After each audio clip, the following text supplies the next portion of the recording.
April 11th. Never thought we'd see snow falling.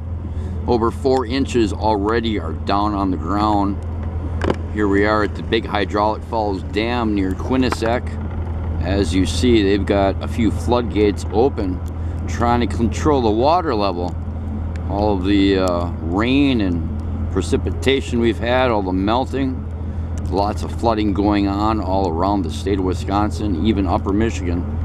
Pretty cool seeing the dam the way it is with the snow flying in the background. Even though we should have gardens growing and green in the air, not snow falling all around.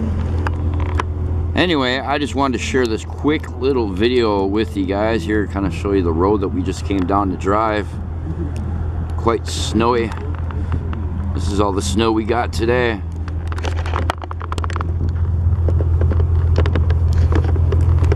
A little bit of snow.